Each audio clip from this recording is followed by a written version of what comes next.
aí, galera assustada? Hoje eu trago para vocês uma história bastante interessante. A gente sempre se preocupa com o sobrenatural, com o paranormal, mas nunca com aqueles que pesquisam paranormal. Portanto, hoje eu falo sobre 10 histórias estranhas sobre pesquisa paranormal. A maioria de nós que amam o sobrenatural gostam de ler uma boa história ou assistir um bom filme de terror.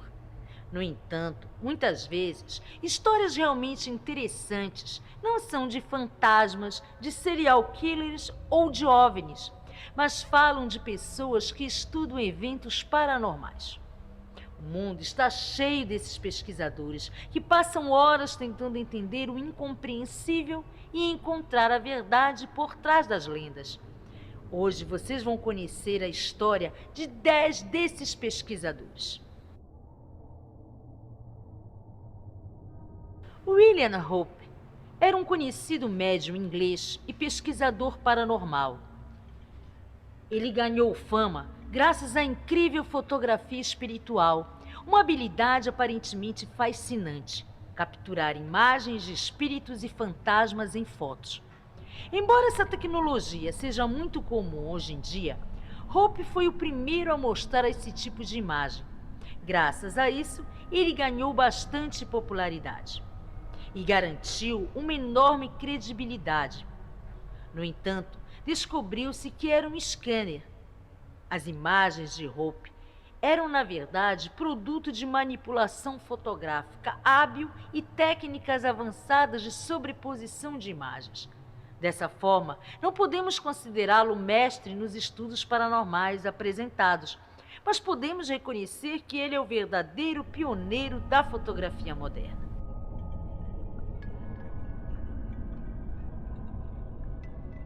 O Grupo de Investigadores Independentes, ou 2G, é um renomado grupo de pesquisadores paranormais fundado em Hollywood, Califórnia, que agora opera em toda a América. É o maior e mais conhecido grupo desse tipo nos Estados Unidos e seu fundador, Jim Underdahl, está frequentemente presente em conferências sobre o assunto em todo o país. O 2G assume uma posição firmemente cética em relação aos seus sujeitos de pesquisa, mas se esforça para encontrar provas concretas da existência do paranormal. Até mesmo uma grande soma de dinheiro foi oferecida a qualquer um que possa, de alguma forma, demonstrar habilidades paranormais verificáveis cientificamente. No começo, o montante oferecido chegava a $50.000, mas foi recentemente aumentado para 100 mil. Provavelmente graças à contribuição da Fundação James Randi, outro grupo abertamente cético.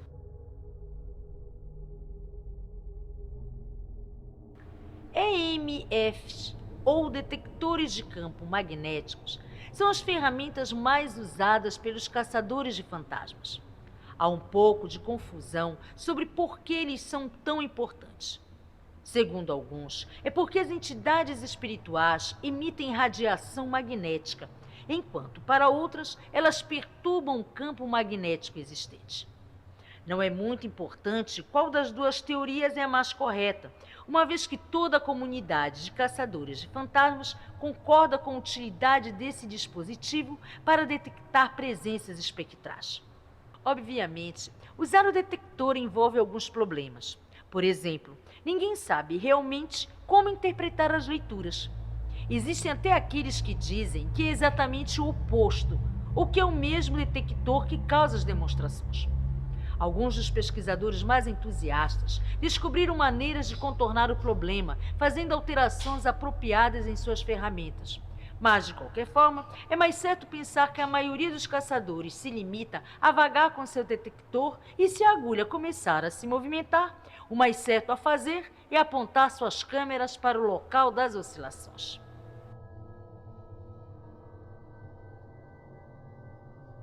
Viktor Grebrenikov era um cientista e um naturalista soviético com interesse bizarro em métodos de transporte não convencionais.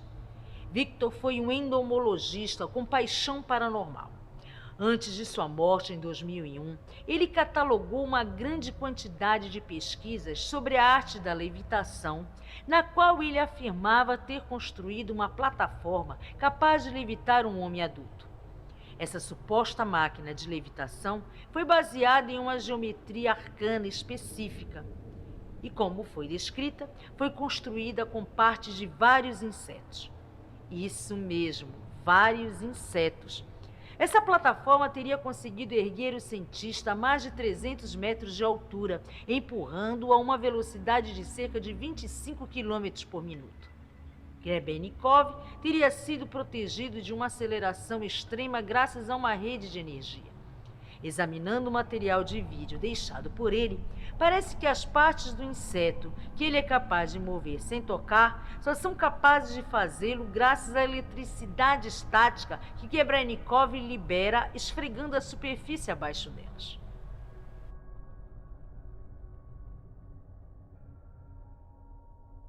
O óvilus é essencialmente uma caixa fantasma que se tornou bem conhecida entre os investigadores paranormais nos últimos anos. É o equivalente espiritual de qualquer programa de conversão de texto. O óvilus é capaz de perceber as mudanças sutis geradas pelas entidades e traduzi-las em palavras compreensíveis. É uma varinha de adivinhação, um detector de campo magnético e um gravador, tudo em uma só máquina. O óvilus 3 tem um vocabulário de mais de 2.000 palavras, além de um flash térmico, vários recursos e um gravador embutido. Embora possa ser chamado de um produto incrível, alguns críticos o chamaram de uma verdadeira fraude. Embora tenha sensores instalados, o instrumento não identifica a presença de fantasmas. Na verdade, ele se limita a repetir as palavras contidas em suas memórias, obviamente apenas sob as condições certas.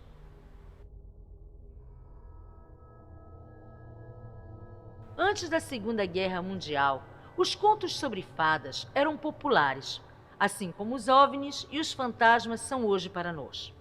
Graças ao sucesso de histórias como Peter Pan e outros, o interesse público nesse mundo mágico era muito alto. A Sociedade de Investigações das Fadas era um clube britânico dedicado a encontrar essas estranhas criaturas aladas. Fundada em 1924, esta empresa aparentemente trabalhou com os modernos pesquisadores paranormais, descobrindo evidências, investigando testemunhos e transcrevendo contos de fadas populares. Hoje em dia, é difícil encontrar informações confiáveis sobre a empresa, muito provavelmente porque a Segunda Guerra Mundial não facilitou a disseminação de registros públicos e também porque seus novos pesquisadores descobriram novos campos, como OVNIs, por exemplo. No entanto, parece que a empresa foi dissolvida por volta dos anos 70, mas alguns acreditam que ela simplesmente se mudou para algum lugar secreto. Seja como for, nos últimos anos o interesse público voltou a apreciar o mundo das histórias populares e parece que o novo projeto da Sociedade de Investigação das Fadas foi lançado em 2013. Dr. Jonas Dupont, da Universidade de Leiden, provavelmente nunca pretendeu investigar o paranormal. Apesar disso, até hoje seu nome é conhecido entre os pesquisadores do desconhecido, graças ao seu livro De Incendis Corporis Humani Spontaneis, que trata da fascinante e controversa questão da autocombustão humana espontânea. Dupont teve que lidar com esse fenômeno misterioso quando encontrou documentos sobre um caso clínico bizarro. O marido de uma mulher parisiense, Nicole Millet, foi preso por ter queimado a esposa com vida, mas foi absolvido depois que os médicos declararam que a mulher havia se inflamado espontaneamente. Queimou com tanta veemência que nada restou dela além do crânio e partes dos ossos de seus dedos. O colchão debaixo dela, por outro lado, estava apenas ligeiramente danificado. O livro de Dupont ficou bem conhecido e a ideia da combustão espontânea penetrou na consciência coletiva. Alguns dos pontos mais importantes introduzidos pelo médico tornaram-se comuns em muitos casos de suposta combustão espontânea. A vítima é muitas vezes uma pessoa alcoólatra ou o fogo atinge a pessoa sem danificar qualquer outra coisa.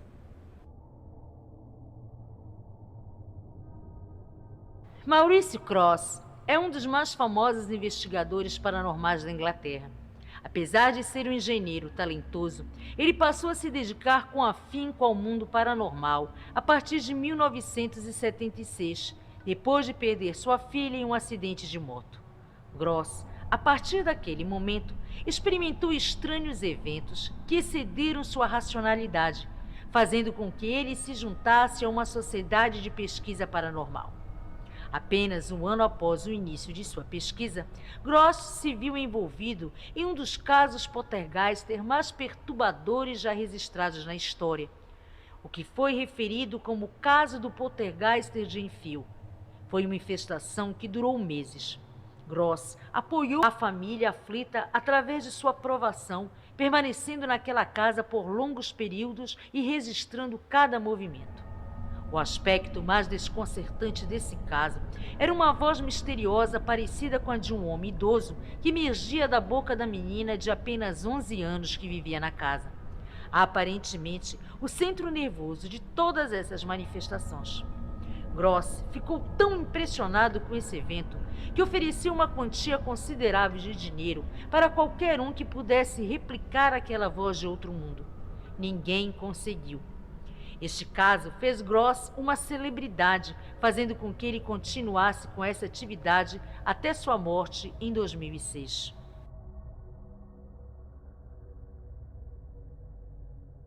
Brian Bonner e Matthew Baxter, universalmente conhecidos como Brian e Baxter, são os fundadores da Sociedade de Pesquisa Paranormal das Montanhas Rochosas. Mesmo que a aparência deles não condiza com o sobrenatural, eles realmente levam um trabalho muito a sério. Em vez de percorrer cemitérios como muitos caçadores de fantasmas modernos, os dois passam tempo desmascarando as muitas fraudes que ocorrem no universo paranormal. Se autorrotulando de destruidores de mitos paranormais, os dois conseguiram elucidar numerosos casos forjados. No entanto, de acordo com o que eles dizem, eles não fazem isso para remover o véu do mistério do mundo, mas para revelar quais são os verdadeiros mistérios em um mar de falsidades.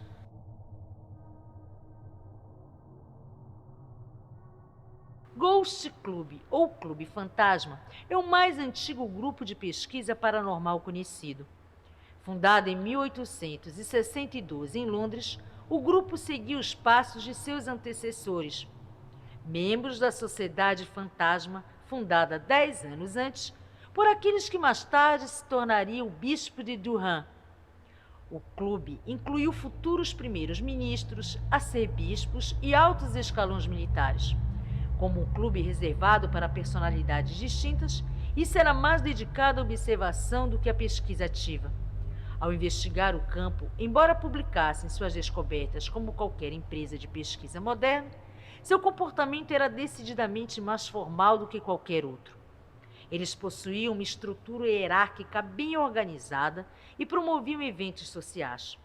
Tinham regras rígidas sobre suas investigações. Nenhum brincalhão ou aqueles que procurassem apenas emoções baratas foram admitidos, assim como foi proibido usar práticas como o tabuleiro Ouija. Entre as regras, o clube deixou claro que não realizava exorcismos ou purificações de qualquer tipo.